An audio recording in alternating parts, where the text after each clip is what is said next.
Out sourcing సంబంధించినటువంటి వాళ్ళ విషయంలో ఏమైనా ఆలోచనలు చేయబోతా ఉన్నారా? అంటే మీ దృష్టికి కూడా ప్రభుత్వంలోకి వచ్చిన తర్వాత చాలా మంది వచ్చి కలుస్తున్నటువంటి సందర్భాలు కనబడతా ఉంటాయి. అంటే మధ్యలో ఉన్నటువంటి ఎవరైతే ఈ కాంట్రాక్ట్‌కి సంబంధించినటువంటి వాళ్ళు ఉన్నారో వాళ్ళని తీసేసి ప్రభుత్వమే మాకు జీతం ఇచ్చే విధంగా చేస్తే బాగుంటుందని అవుట్ సోర్సింగ్‌లో ఉన్నటువంటి చాలా క్వాలిఫైడ్ ఉద్యోగులు కనబడతా ఉన్నారు. ఒకటి ఫస్ట్ ఏమో ఉన్న ఉద్యోగాల్ని ఫుల్ టైం రిక్రూట్మెంట్ చేసి ఫిల్అప్ చేయాలి.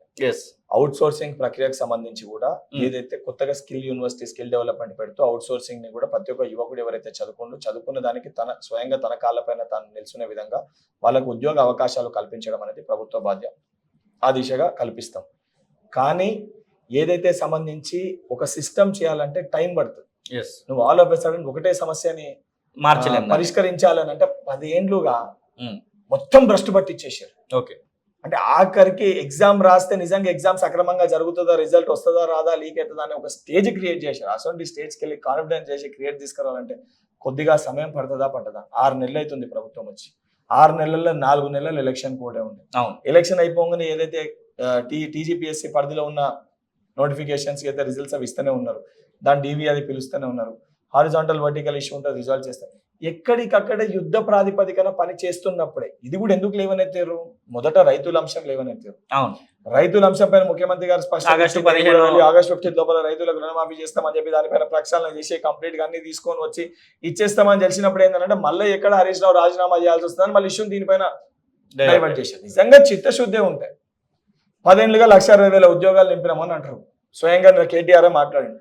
10 ఏళ్ళుగా 1,60,000 ఉద్యోగాలు నింపినామంటే ఎక్కడ ఎన్ని ఉద్యోగాలు నింపినా? మరి సంవత్సరానికి 2 లక్షల ఉద్యోగాలు నింపుతా అని చెప్పినా ఎందుకు నింపలేకపోయినావు? దానిపైన కూడా స్పష్టత ఇవ్వాలి కదా.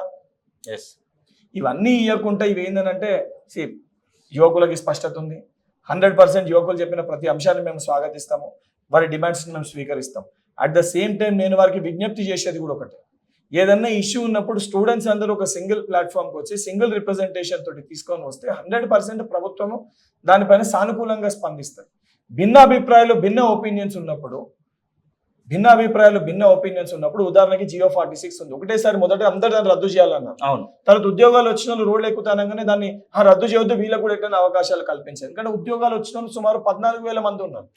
దానివల్ల నష్టపోయిన వాళ్ళు 1,200 మంది ఉన్నారు. మొదట 1,200 రాగానే దాన్ని ఎత్తుకున్నాము. 14,000 మంది దగ్గరికి వెళ్ళి రివర్స్ రాగానే మళ్ళీ పొలిటికల్ పార్టీస్ దానిపైన రివర్స్ అయిపోయినాయి, అంటే బ్యాక్ ఫుట్ అయినాయి. సో అదే గురుకుల ఇష్యూ కూడా మొదట 1:2 పిలవాలన్నారు. 1:2 వల్ల 1:1 వాళ్ళకి పోస్టింగ్స్ ఇస్తలేమన్న వరకు వాళ్ళు 5,000 మంది రోడ్ ఎక్కేసరికి మళ్ళీ దానిపైన బ్యాక్లాగ్ పోస్ట్ ఒక 1,500 మంది కోసం ఆపినాము.